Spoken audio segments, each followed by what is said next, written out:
La naturaleza, en su infinita diversidad, es como un lienzo lleno de colores y patrones, cada uno con un propósito específico, aunque no siempre evidente a primera vista. Cada tonalidad, cada diseño, cada detalle tiene una razón de ser, un papel que cumplir en el delicado equilibrio de los ecosistemas. Desde el brillo chillón de un insecto tóxico hasta el camuflaje perfecto de un depredador al acecho, los colores y formas no son meros adornos, sino herramientas evolutivas que han sido esculpidas a lo largo de millones de años. ¿Pero qué significan realmente estas manifestaciones visuales? Para desentrañar este enigma, hoy vamos a explorar 3 estrategias fundamentales: el mimetismo, el aposematismo y la cripsis. Estas no son solo palabras técnicas, son las claves que nos permiten entender cómo los organismos interactúan entre sí y con su entorno. En el reino animal, los colores y patrones pueden ser mensajes. Tomemos como ejemplo a las urracas. Estas aves presentan una coloración llamativa. El contraste entre el blanco y el negro no es casualidad. Además de ser estéticamente impactante, este patrón cumple una función comunicativa. Las urracas son expertas en señalar la presencia de animales muertos, un recurso valioso para otras especies carroñeras, como los buitres. Imaginemos esta escena: una urraca localiza un cadáver y se alimenta de las partes blandas, que son las más accesibles para su pico. Pero no se lo guarda todo para ella. Su llamativa coloración actúa como una señal para que los buitres, con sus potentes picos, se acerquen y accedan a zonas del cadáver que la urraca no puede consumir por ser demasiado duras. Este intercambio resulta beneficioso para ambas especies, y este simple ejemplo nos da un vistazo de cómo los colores pueden facilitar la cooperación entre diferentes animales. Pero los colores no siempre tienen un objetivo colaborativo. A veces, son herramientas de supervivencia, una especie de lenguaje universal en la naturaleza. Aquí es donde entran en juego los conceptos de mimetismo, aposematismo y cripsis. El mimetismo es la habilidad de algunos animales para hacerse pasar por otros. Esta estrategia no solo implica copiar colores, sino también formas, comportamientos y hasta sonidos. Uno de los ejemplos más conocidos es el de ciertas culebras inofensivas que, al sentirse amenazadas, hinchan la parte posterior de su cabeza para imitar a las víboras venenosas. Su intención no es atacar, sino ahuyentar a posibles depredadores.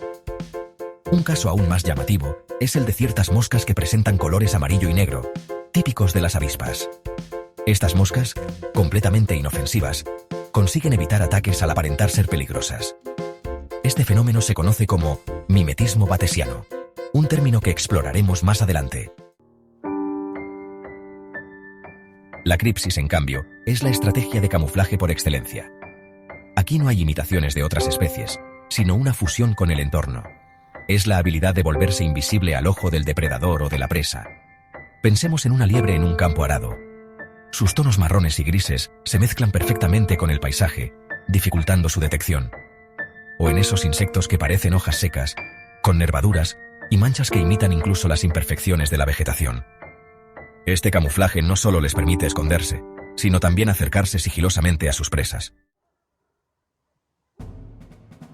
Aposematismo, el arte de advertir. Ahora bien, no todos los animales intentan pasar desapercibidos. Algunos hacen todo lo contrario, se aseguran de ser vistos, y no de manera accidental. El aposematismo es la estrategia que utilizan ciertos organismos potencialmente peligrosos para anunciar sobre su toxicidad, mal sabor o capacidad de defenderse. Los colores aposemáticos son, en muchos casos, universales. Amarillo, negro, rojo y blanco suelen ser las combinaciones más comunes. Tomemos como ejemplo a las ranas venenosas de Centroamérica, cuyos vivos colores no dejan lugar a dudas. No me comas, soy tóxica. Esta advertencia puede ser innata o aprendida. Los depredadores, al probar una presa tóxica una vez, aprenden rápidamente a evitar cualquier criatura que comparta los mismos colores en el futuro. Mimetismo batesiano, la gran estafa. Dentro del mimetismo, el batesiano es quizás el más ingenioso. Como mencionamos antes, consiste en que una especie inofensiva adopta la apariencia de otra peligrosa. Es una estrategia que podríamos considerar como una especie de engaño evolutivo. Un ejemplo clásico son las mariposas del género Papilio. Algunas de estas mariposas no son tóxicas, pero imitan a otras que sí lo son. De esta manera, logran evitar ataques sin gastar energía en producir sustancias venenosas. Pero este tipo de mimetismo tiene un límite. Si la cantidad de imitadores supera a la de las especies peligrosas, los depredadores podrían empezar a ignorar la advertencia. En otras palabras, El equilibrio entre los imitadores y los modelos es crucial para que esta estrategia funcione. Mimetismo mülleriano. Trabajo en equipo. El mimetismo mülleriano, en cambio, es más un pacto de cooperación que un engaño. Aquí, dos o más especies peligrosas adoptan patrones similares para maximizar la eficacia de su advertencia. Para entenderlo mejor, imaginemos un escenario hipotético. Supongamos que un perro joven se encuentra con un sapo común. Intrigado, el perro intenta morder el sapo, solo para descubrir que su sabor es amargo y tóxico. En futuros encuentros, el perro evitará cualquier sapo que se le cruce. Ahora, si una especie distinta de sapo venenoso desarrollara una apariencia similar al sapo común, ambos se beneficiarían. El perro evitaría a los dos, incluso si solo hubiera tenido contacto directo con uno de ellos. Esta estrategia es una muestra de cómo la evolución puede dar lugar a formas inesperadas de colaboración entre especies. ¿Por qué estas estrategias funcionan? La eficacia de estos mecanismos radica en cómo los depredadores aprenden e interpretan las señales visuales. En el caso del aposematismo, los colores brillantes son fáciles de recordar y asociar con experiencias negativas.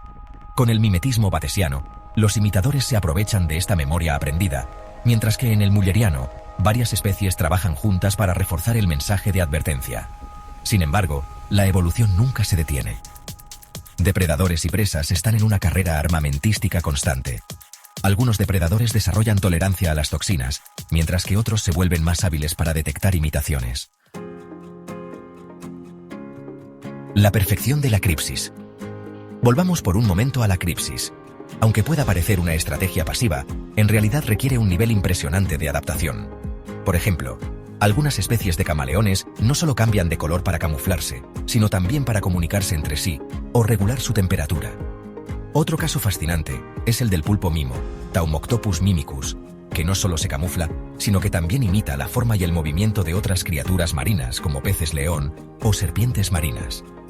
Este ejemplo combina cripsis y mimetismo, mostrando que las estrategias no siempre son excluyentes. Un lenguaje universal. El mimetismo, el aposematismo y la cripsis son en esencia formas de comunicación visual. Pero no debemos olvidar que estas estrategias a menudo se combinan con otras señales, como sonidos, olores o comportamientos. En la naturaleza cada detalle cuenta. Cada color, cada patrón, cada movimiento tiene un propósito, ya sea atraer a una pareja, anunciar a un depredador o pasar desapercibido. La próxima vez que te encuentres observando un insecto, un pájaro o incluso un reptil, detente un momento a pensar en lo que sus colores y formas intentan comunicar. Puede que estés presenciando una estrategia de supervivencia que ha tardado millones de años en perfeccionarse. La naturaleza es un espectáculo visual en constante evolución, donde cada especie lucha por adaptarse, sobrevivir y, en última instancia, prosperar. Y detrás de cada tonalidad, de cada patrón, hay una historia fascinante esperando a ser contada.